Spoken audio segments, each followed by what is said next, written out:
live in this world today where people are getting more and more individualistic. People, especially in post-modern, post-Christian, post-everything society like Australia. In some other country, you can still see how people build community around where they live. They know their neighbors. They share meals with neighbors. It's common to actually cook and then give to your neighbors, or expect neighbors to provide and help you whenever you need help. But not so in Australia where we live. Often we don't know our neighbors beyond their first name. We don't know their struggles. We feel embarrassed if we have to ask for help or meal or anything. We grow up in this culture of very much me focus. And last week we looked at how God brought his people out of slavery into a group of people, into a community, when this group of people want to be individual. They want to be me. And God is saying through us last week, it's not about you. It's about God. It's about the gospel. And it's about the group of people that God has gathered together. So these days, it's normal for us to look out for ourselves. Back in the days, my father's day, even a generation back, it's so common for you to expect your neighbors to look out for you as well, to look out for one another. When you're away, these days, neighbors don't even know that you're away. Back in the days, people know, oh, so and so away. Let's look after the house, make sure there's no one, break into while they're away. Let's look after their rubbish bins and all the stuff. We grew up to be suspicious because we are so individualistic these days. Now, we look out for number one, that is me, myself, right? We don't care so much about other people. We're so suspicious that we now are very scared of what this thing called fine prints, right? So when we want to sign anything, what we look at is not the big prints, we look at the fine prints. What's in the fine prints? We just don't want to be caught of God, of what's on the fine print. In a way, I want to say this, we grew up to become a people that are very suspicious and having an issue, difficulty in trusting people, other people. In relationship, husband and wife, in a church community, with your colleagues, we have become suspicious and have this issue of trusting other people. In fact, we trust ourselves more than anyone else that we know in our life. Think about this in your life. Who do you trust more than yourself? Now, the problem with that is this. We approach God of the Bible the same way. We trust ourselves, our understanding of who God is, rather than who God reveals himself to be. When God says something, we trust our instinct, our understanding, much more than what God says. We bring that. Christians, non-Christians alike, we do that all the time. The question is, are we more trustworthy? Ask yourself honestly. Are you more trustworthy than God? Are you more knowledgeable than God? Let's look at this way. Simple way that everyone can understand. If you are a 30-year-old person, are you more knowledgeable than a 2-year-old? Absolutely. Absolutely. Without a doubt. 30-year-old, definitely no more wiser than a 2-year-old. Compared to God, we are not like 2-year-old to a 30-year-old. God is infinite. He has no beginning and he has no end. Are we more knowledgeable than God? Are we more trustworthy than God? That's what we're going to look at this morning. Because God, at the foot of Mount Sinai, a famous mountain that will spend the rest of their time in the book of Exodus around Mount Sinai, so it's that important, God is going to reveal to his people that he has just rescued out of slavery, revealing himself to them. This is me, God says. This is who I am to them. Now, so who is God? That's what we're going to look at. And can we trust Him? Those are the things that we're going to think about together this morning. So to help us out, we're going to look at under three headings: the rescue, the requirements, and the reward. The rescue, the requirements, and the reward. So the rescue talks about the rescue of God, of His people. Chapter 19 is preparing for, as I said before, preparing for what is to come, which is chapter 20 to 24. God will lay down the law for His people. If you are to get along, if you are to flourish as a community, this must happen. So in chapter 19, in a way, it's preparing their heart before God is giving them the law, set down the law for them. So in a way, what I want to say is this: we must understand this, chapter 19, before we can understand and receive the 10 words, the 10 commandments. This is important for us. So let's look at verse 1 to 4 from chapter 19. On the third new moon, after the people of Israel had gone out of the land of Egypt, on that day they came into the wilderness of Sinai. They set out from Rephidim and came into the wilderness of Sinai, and they encamped in the wilderness. There Israel encamped before the mountain, while Moses went up to God. The Lord called to him out of the mountain, saying, Thus you shall say to the house of Jacob, and tell the people of Israel, You yourself have seen what I did to the Egyptians, and how I bore you on eagle's wings, and brought you to myself. The first thing God is showing them, the people of God, of who He is that He is trustworthy in His rescue. That God is trustworthy. You see, we won't care about the law until we know we can trust the lawgiver. There's a saying that says, people don't care how much you know until they know how much you care. And I think there's truth in that. You listen to people that you know care about you. In this way, God is showing them in these opening verses of chapter 19, preparing their heart to receive God's law is this. He says this to them. Now, they are 7 weeks after the Exodus, after God has rescued them, the third moon. There are 7 weeks. Now the people of God meet at the foot of Mount Sinai. Remember this place? We've been here before in this journey in the book of Exodus. Let's turn back to Exodus chapter 3. This is way at the beginning when God called Moses out of the burning bush.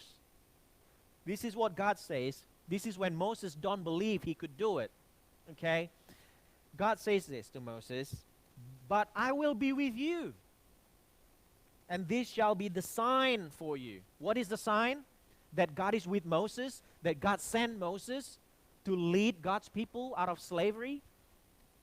That I have sent you when you have brought the people out of Egypt, you shall serve God where? On this mountain. God said, this is the sign that I've sent you, that I'm with you, that you will meet. We will meet again with my people in this mountain. And chapter 19, that's where they met again. God say, I'm trustworthy. What I said in chapter 3, here we are now. This mountain is where they are congregating now. God is showing them, revealing to them. See what I've said? See what I've told you? So I will show you, God says, I will prove to you. I will prove to you. You can trust me. How? Well, when I brought you out safely, miraculously, mightily to this very mountain. But that's not it. That's not all. God is not only revealing that He's trustworthy God, but He's also a loving God. Didn't He? Let's look at verse 4. It says, You yourself have seen what I did to the Egyptians, how I bore you on eagle's wing and brought you to myself. What God is saying is, when I brought you out of Egypt, I didn't do it in a harsh way. You see, all the 10 plagues befall the Egyptians, but none of them touches God's people, the Israelites. They were spared. Not because they're good, not because they're faithful. We've seen that. They didn't believe God. They want to go back and serve the king of Egypt as God is rescuing them. But God is a loving God, not only a trustworthy God, but it's a loving God that scooped them up like little chicken, on eagle's wing and brought you out to myself. God bore the Israelites on eagle's wing. See, so much so that they can plunder the Egyptian as they walk out. And they cross the Red Sea on dry land. It wasn't harsh. It was comfortable. It was easy for them. Can you imagine running away from a slave master? Well, as you do that, you actually plundered them and say, give me all your wealth, give me all your jewelries, give me all your money. And the people happily gave them to the Israelites. While the Egyptians' army was swallowed up in the Red Sea, God's people walk on dry land to the other side. God say, not only I'm trustworthy, I'm a loving God to you. So it is one thing for God to be trustworthy, that God can be trusted because He's before all time for all of us. The question is not so much that, I would say. The question is, but can God love me? Does He care about me? If God knows everything about me, will He love me? Will He care for me? And God's answer to God's people who are rebellious, unfaithful, and to you and me this morning is absolutely that He cares for you, that He loves you. God said, I'll bore you on eagle's wing and brought you to myself. See, not only that He bore you on eagle wing, He said to Himself. He's a personal God. He's not a distant God. He said, I will bore you and then brought you to myself. It's easy to help people when it is after you help them, it's no longer your problem. Right? That's why a lot of people, when they want to help their friends to know Jesus, what they do, they just bring them to church. Because when they bring them to church, it's no longer their problem. It's their pastor's problem. It's easy for people to help others when they just pass it on to another person, but God did not pass them on. God say, I'm going to help you out, I'm going to bring you to me, to myself. That's the kind of God that the people of Israel worship. Not only God brought His people to the mountain, as He promised, God brought them to Himself. So before God gives them the law in chapter 20, God first rescued His people. That's the first R, rescue, right? God rescued His people. If you're not a Christian today, what do you need to do? God's word say nothing. Nothing. You don't need to go for a week long of training and Bible study before you can become a Christian. You don't need to be good first. You don't need to check all the requirements first. God rescued His people before He set down the law. Oops. I'm using Talitha's iPad, so Talitha's friend just called. A lesson. So if you hear that buzzing, the friend will call again. So knowing kids, they will try 5 times before they give up. Like, Daddy, can I have this? No. And then they'll try again. Daddy, can I have this? No. They'll try again, right? So we'll see. If you're not a Christian today, all you need is nothing to come to Jesus. See, sometimes the church, the pastors, make up more rules than God create rules for people. In his the first point this morning is God rescued His people before He set down the law for them to obey. So if you're not a Christian today and God is stirring your heart God is saying, come now. There's no week long, a month long, a year long of probation before you can become a Christian. Even baptism. When you give yourself to be baptized, that's not making you from non-Christian to become a Christian. No, it doesn't. It's basically when you get baptized, you don't get saved more than before you get baptized. But the difference is this. Baptism is simply an outward sign of your inner change, transformation that has happened in your life. So if you have been transformed on the inside by God, that you are now His child, you want to be baptized because that is part of what Jesus said. It's part of His command, you see. So baptism doesn't make you a Christian. It's not a requirement to make you a Christian. In fact, baptism is a proof that you are a Christian. That's the difference between Christianity and any other religion in the world. Because the rescue or redemption of God happens prior to any obedience. Find any other religions. Before the rescue and the help, the blessing can come, obedience must come first. You must obey, you must meet the requirements before God comes down, or before you can ascend to God and ask for what you want in your life. So trust God because He rescued you first. He loved you first. If we can love God, if we can give ourselves to be baptized, it's because God did that for us first. He loved us first. Let me say this.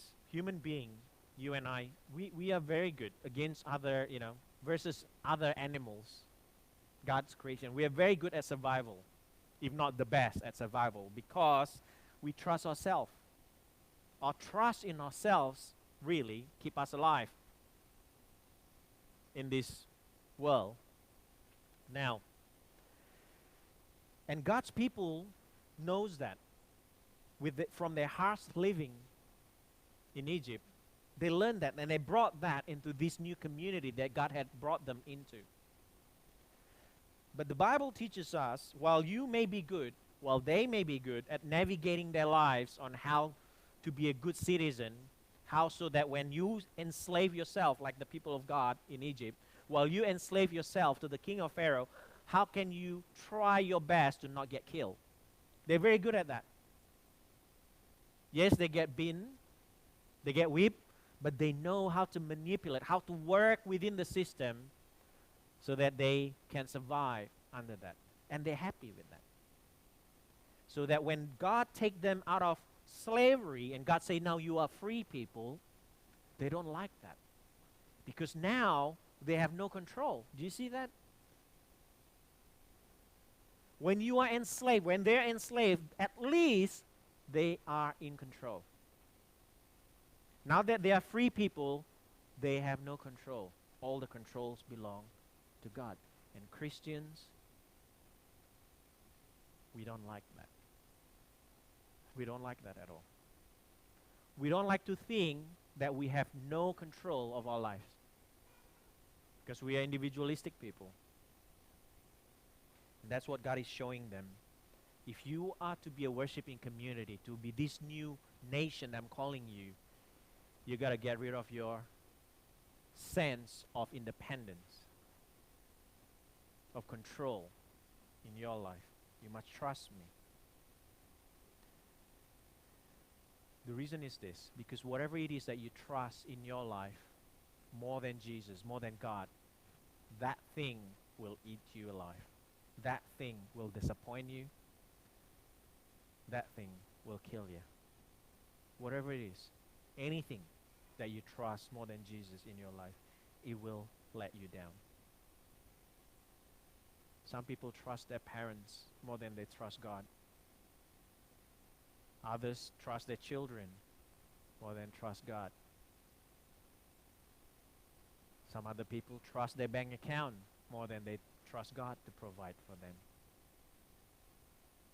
They trust the word of their manager that say, if you work hard enough, you'll get a promotion this year.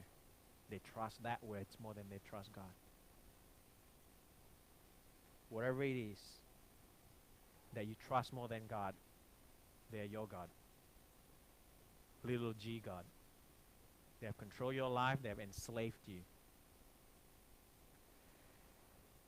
So the second thing is this, the requirement. So after God showed that I have rescued you without you doing anything, now God laid down the requirements. He brought them to Mount Sinai and he said what he will do. Right? Let's look at verse 5. Now therefore, if you indeed obey my voice and keep my covenant, you shall be my treasured possessions among all peoples, for all the earth is mine. That sentence alone, that verse alone is just too wonderful. We could spend hours on just looking at this verse. But I don't want you to miss this. It says, now therefore. When you read the word therefore in the Bible, what you should do, you should stop, you should go back and read again what comes before therefore. Because therefore doesn't make sense without what comes before it. Some people read this and just look at, if you indeed obey my voice, oh, he's just like any other God. He's just like any other religion. He say, obey me, obey me. But it doesn't say that, does it? God didn't say, obey my voice and keep my covenant. God says, therefore, obey my covenant, obey my voice, and keep my covenant. Don't miss this word, therefore. What's the therefore? The therefore is what we look at, the for. It's God rescuing them. He said, I've rescued you not because you are amazing people. In fact, you're far from being good and amazing. You're rebellious. But I rescued you because I'm trustworthy and I'm loving and I'm keeping my covenant. He said, therefore. Do you see that? Don't miss that. Only after we learn and experience the rescue of a trustworthy and loving God that we can obey Him. Now, some of us have not experienced a trustworthy and loving God in our life, and we try our hard, our best to obey Him, and what do you find? We find ourselves frustrated. We find ourselves to be a Christian to be too burdensome. It's too much. Who is this God asking so much of me? Because we missed out the word therefore. We just see God, the Bible and Jesus as a set of rules, of do's and don'ts. Therefore, obey my voice and keep my covenant. See, obedience is not the requirement for salvation. Salvation is the requirement for obedience. We cannot obey God in a way that is pleasing to Him without salvation. But we think the opposite, isn't it? That my obedience is the requirement for my salvation, but God says no. If you are to obey me, you must receive salvation from me, and that's require a lot of humility because we lack control, isn't it? To say, God, I need you to save me is basically to relinquish control to God and say, like, I'm hopeless and helpless without you. See, this is the problem with modern people. We don't like this at all. We want to feel strong and in control. We don't want to feel weak and out of control in our life. Now, I want to address a little bit about this because there's tension here between God's law and God's grace. See, Christians, if you are Christians and if you are a believer of God of the Bible, we believe that Christians are saved by grace alone. Not by works, but by grace alone. And our obedience pretty much simply display or prove that we are saved. That's what Christian is. We are saved by grace alone. And when we obey God, it's simply a proof that we are saved by God. While legalism, obedience of the law, is this. Legalism is we seek God's forgiveness and justice through our obedience. Grace and legalism are not the same thing. Though from the outside it looks the same. A legalistic person and someone who's saved by grace both obeys God. Both come to church. Both serve God, both are generous in their giving. The difference is legalistic person do that not out of love for God, but to seek God's love and forgiveness. Well, Christians experience that first before they obey. But however, we must remember this. If you are Christian, saved by grace, that doesn't make the law or God's law optional. A lot of Christians think that. If you are Christian, you are saved by grace, God's law is an advice. It's optional. It's good if you can do it. It's good if you can be generous, but it's really up to you. I don't think that's what the Bible says. I don't think that's what the Bible says. Obedience is not a requirement. That's true. But obedience is a response of God's love for you. Now, if there's no response of obedience, then it shows that you have not experienced God's love in the first place. So do you love God's law this morning? The psalmist says, the person who loves God's law will meditate on his law day and night, and they will flourish in their life. They will become fruitful in their life. Do you love God's law this morning? Romans 13, 8-10 says this. Owe no one anything except to love each other, for the one who loves another has fulfilled the law. For the commandments, you shall not commit adultery, you shall not murder, you shall not steal, you shall not covet, and any other commandment are summed up in this word. You shall love your neighbor as yourself. Love does no wrong to a neighbor. Therefore, love is the fulfilling of the law. See, God's law, what Paul's saying here, God's law and God's love are not mutually exclusive. They are not separate things. Sometimes we see, I'm a Christian saved by grace, God's love. And God's law, they're like so Old Testament thing. I'm living in the New Testament. But what Paul is saying here is they're not mutually exclusive. Love provides the motivation for us to obey God's law. We no longer obey God's law to seek justice, His justice and forgiveness. Rather, love provides the motivation for us to obey God's law. And law provides the direction, the specific direction for love, how we ought to love. How are you to love? God's law shows us how we ought to love. The third thing, the reward. So we've seen the rescue of God, the requirements, the obedience to God's law, now the reward. Finally, what's the reason for God to rescue His people? Let's look at verse 6. Actually, it's come from verse 5 and 6, but let me read verse 6, part of verse 6. And you shall be to me a kingdom of priests and a holy nation. Firstly, I want to say God's covenant to Moses is not a new covenant. It's an old covenant with the fathers, God of Abraham, of Isaac, of Jacob. It's the same covenant. God's renewing His covenant with Moses right now. See, the reason God rescued His people is to love them and to reward them. Do you see that? It's not sometimes when we love other people and help other people, we want to get a tick in our book of morality. May not be a physical tick or physical book, but we know deep down in our heart, I've done one good thing today, or this week, or this month, or this year, whatever, depending on how big is your help or your kindness is. But that's not why God did it for His people. He rescued them so He can bless them and love them.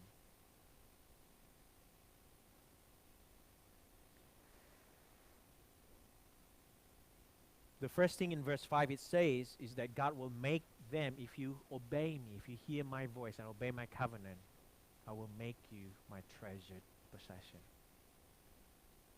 This is amazing in itself because God is the king, the creator of everything. He owns everything.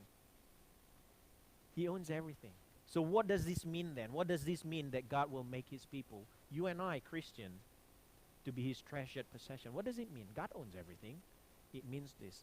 Out of everything that he owns, out of everything that he created, you are the most special in his heart. You are the closest to his heart. How? How can it be?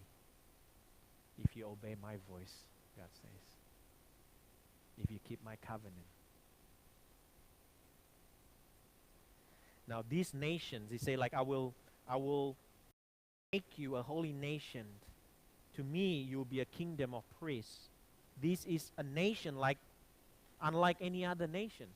So God had brought them out of Egypt and to build a holy nation from his people. See, why the mountains? Because mountains is where cities are built around. They built around mountains. Mountains are a place where both physically and symbolically. For us modern people, more symbolically, mountains are the cities full of mountains that you climb. We climb out mountains and we make our offering to gods in hope for return of blessings. Why do you enslave so hard with your job, in your relationship? When you do that, you'll climb out that mountains and say, so that I'm blessed, so that I'm rewarded. Question for every one of us is this. Everyone climb a mountain or mountains in our life. But we must ask ourselves, do you know which mountain are you climbing in your life that you offer sacrifice to? Some of us don't even think about this. We flow with life. The problem with that is you will climb the wrong mountains without realizing it. You let the society around you, you let the environment around you shape which mountain you should climb. So when everyone else have a good relationship in their life, you say, I'm single, I better get into a relationship. Because your environment tell you, you must climb this mountain of relationship so that you can be happy. Or if all your friends have owned their homes and have multiple investment properties, you say like, man, I'm 50, I got not much, I better get into that. Let me research into how I can get into properties. Before you're realizing it, you are climbing out this mountain of wealth and personal success because everyone else around you doing it. And you climb that up and you do everything that you can to do that. Others do it differently. Others say, well, if I want to be happy person, I got to have a lot of friends in my life. I better do this and that so that I have favors from people around me. What you do is then you climb that mountain and you'll live your life pleasing people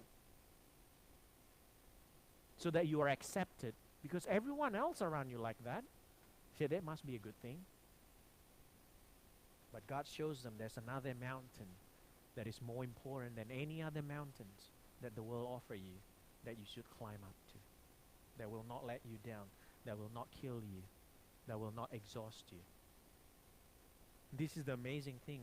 Moses is at least 80-year-old now. In this chapter alone, he climbed up and down 3 times that mountain. Any of you climb Mount Sinai before? Do that trip? I haven't, but I heard it's not an easy climb. An 80-year-old man climbed 3 times. Well, he's going to climb a lot more. In the entire book of Exodus, he did at least 7 times of climbing up and down. In this chapter alone, 3 times. I did the 1,000 step here. Man, I'm telling you, 1 time is enough, right? Well, I can do another one some other time, but not multiple times in a day. Any other mountains that you climb in your life will kill you. It will break your family apart. Because the focus of any other mountains is me. You are the center of it. And we have seen before when God gathered his people, Moses sang what? Yahweh Nisi. The Lord is my banner. We gather around God, Yahweh, not ourselves. We are not the center. God is. So on that mountain, God says, I will make you a holy nation. What is a holy nation? Simply put, a holy nation is a nation that is different, set apart for God. Unlike any other nation, a different kind of nation. So other nation, the citizen will compete with one another for their own personal gain. But in this nation, the holy nation set apart for God, is where God's people gather together and will be generous to one another. Even God set up the law for foreigners. He said if there's foreigners around you, among you, they ought to be treated the same way. They ought to be treated the same way. Fast forward to the New Testament in Jesus' time. The early church, they're poor people. The Christian in Jesus' time, they're poor people. They probably have one or two rich people and wealthy in the congregation. But the Bible tells us in those days the churches are well provided. Why? Because they're generous with one another. A different kind of a nation. Any other nation will serve to benefit themselves. The holy nation that God set apart serve to benefit one another, to serve one another, to love one another. They're set apart. So what's so different again about this mountain? In verse 10 and 11, the Lord said to Moses, go to the people and consecrate them today and tomorrow, and let them wash their garments and be ready for the third day. For the third day the Lord will come down on Mount Sinai in the sight of all the people. Do you see that? What's the difference with this mountain? Any other mountain you got to climb up. On this mountain, God came down.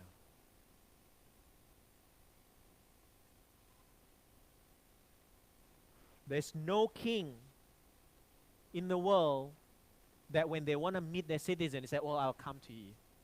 You stay in your hut. I'll come down from my throne, from my palace. I'll come to you. No other kings in the world does that. God of the Bible, Yahweh, came down. He said, I'll come down. Prepare yourself. I will come down and meet you there. We like, see, this is difficult because we like to climb up on our own 2 feet. We do that all the time. By working hard, try to get favors from God. When you serve Him to gain favors, you try to climb up that mountain with your own strength, with your own 2 feet. But God said, I will come down. I will come down. Because there's problem when we try to do that. Because at the root of it all that we want to climb up to God is because we desire to be God ourselves rather than God be God. We want to elevate ourselves to the place where only God should be. We don't want God to rule over our lives. At least if we climb up 80% and God comes down 20%, we can say, God, I've done most of the work.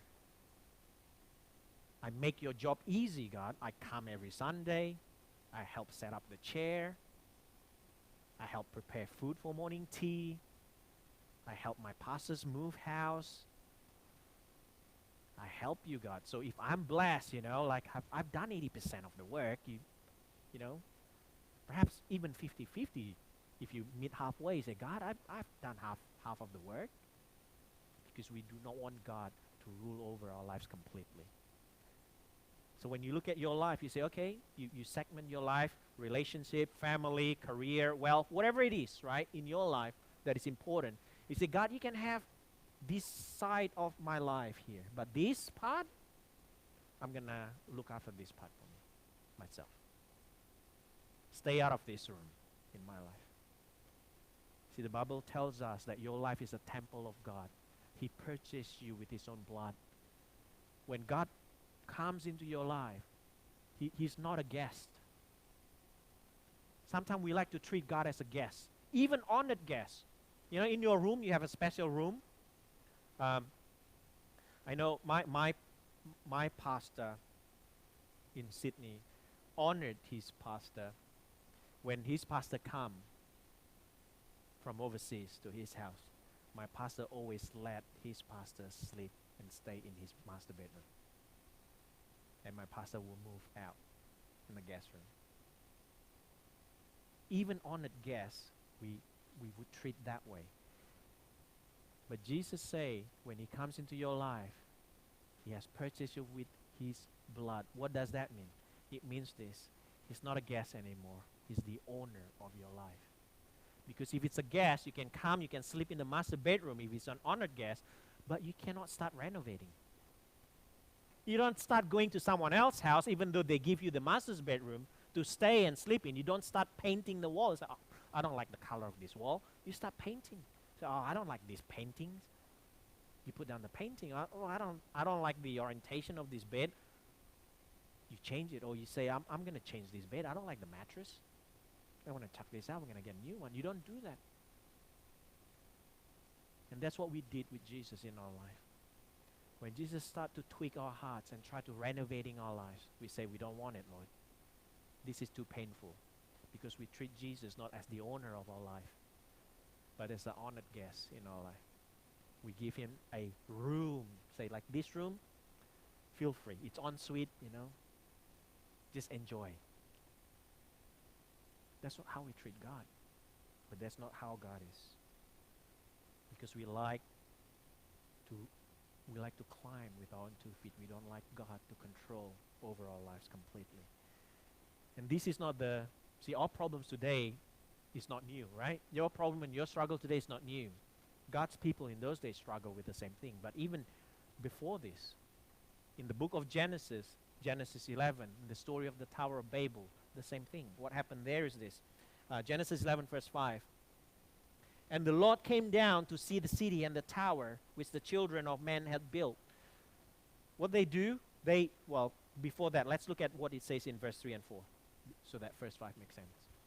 Then they said, so they want to build a tower that reaches the heavens. They said, come, let us build ourselves a city, right? They want to climb the city and a tower with its top in the heavens. What's the reason for them to do that? It said, so that we can make a name for ourselves, lest we'll be dispersed over the face of the whole earth. The same reason that these people climb up and build their own mountains and their own portfolio is to make the name for themselves is the same problem, same issue, same desire that we have today. We want to prove ourselves to God and to those around us. Let us make a name for ourselves. And God's grace come down in verse 5. And the Lord came down to see the city and tower. How ridiculous, how ironic this is, isn't it? They want to make a tower so high as where God is. But God still need to come down and look at it. God coming down is not a new thing. God has shown mercy to the people who built in rebellion against God this Tower of Babel in Genesis 11. God came down. Exodus 19:16 to 19. Let me read for us. On the morning, so God says, prepare on the third day I will come down. Now this is on the third day of the morning. There were thunders and lightnings and a thick cloud on the mountain and a very loud trumpet blast, so that all the people in the camp trembled. Then Moses brought the people out of the camp to meet God. And they looked, and they took their stand at the foot of the mountain. Now the Mount Sinai was wrapped in smoke, because the Lord had descended on it in fire. The smoke of it went up like a smoke of kiln, and the mountain trembled greatly. And as the sound of the trumpet grew louder and louder, Moses spoke, and God answered him in thunder. I did a little bit of research. Apparently, almost any cultures in the world has a god of thunder.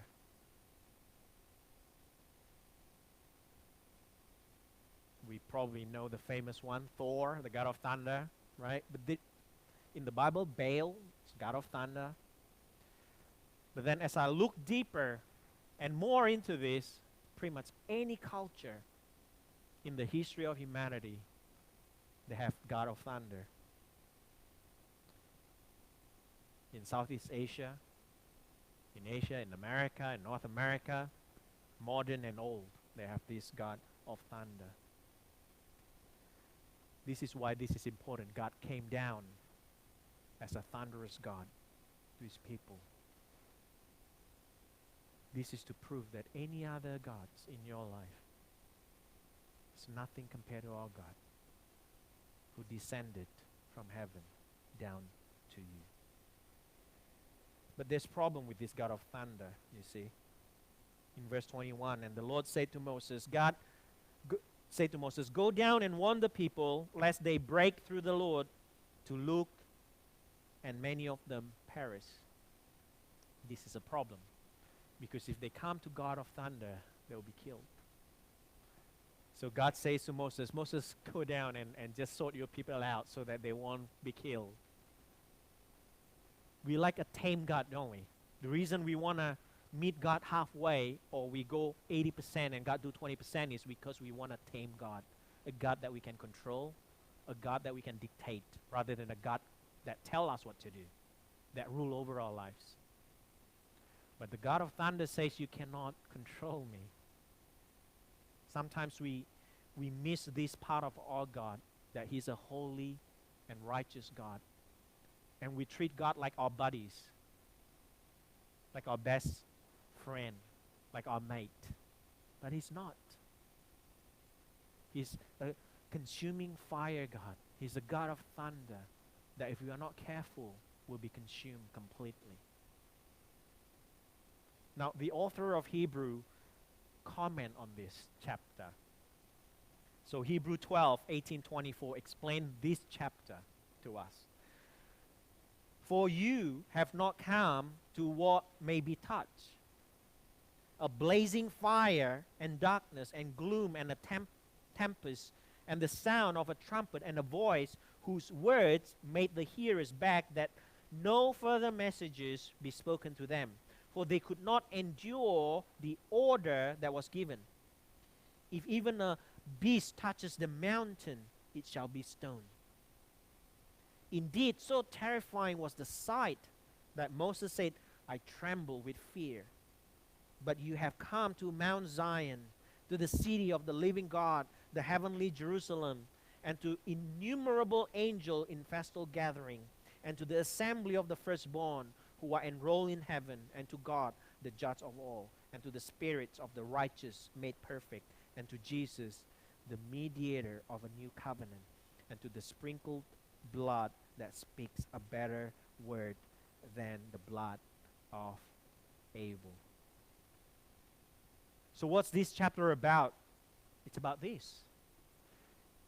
See, one way to understand the Old Testament is to read what the New Testament says about the Old Testament passage. It's a commentary, you see. It tells us what this passage is about. See, in Hebrew, it says Jesus' blood. Well, first thing is Jesus is now the new Moses. As God asked Moses, go be a mediator so that my people will not be utterly destroyed. You be a mediator, you be a priest to them. God now says in the New Testament, Jesus is that role for us. That if we can approach the holy God and not be consumed, is because we are in Jesus and Jesus is in us. That we have been purchased and redeemed by Jesus' blood.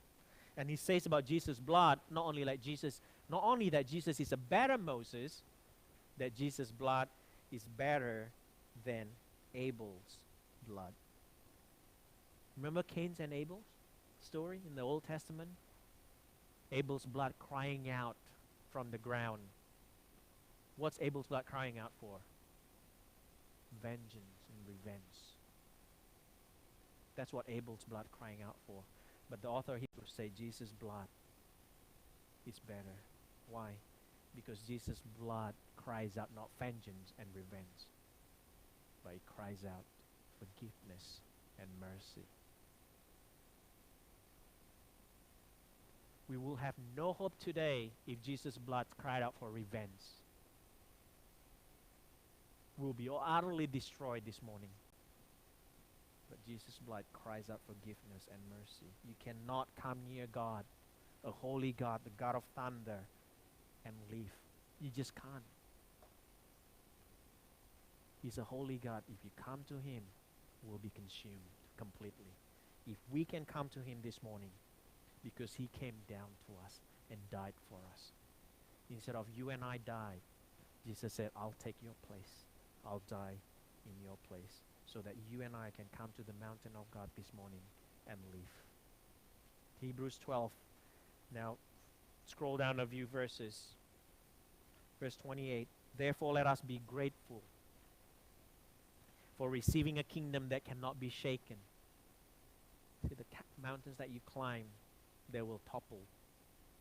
They will crumble down. But there's this mountain, this kingdom that will not be shaken. And thus, let us offer to God acceptable worship with reverence and awe. For our God is a consuming fire. Let us worship him this morning, the God of thunder, who came down not to destroy you, but to rescue you, whose blood was spilled, not crying out vengeance and revenge, but crying out forgiveness and mercy for all of us. So as we sing this song, I want us to prepare our heart to remember the body and the blood of our Lord Jesus Christ as we partake the Holy Communion this morning.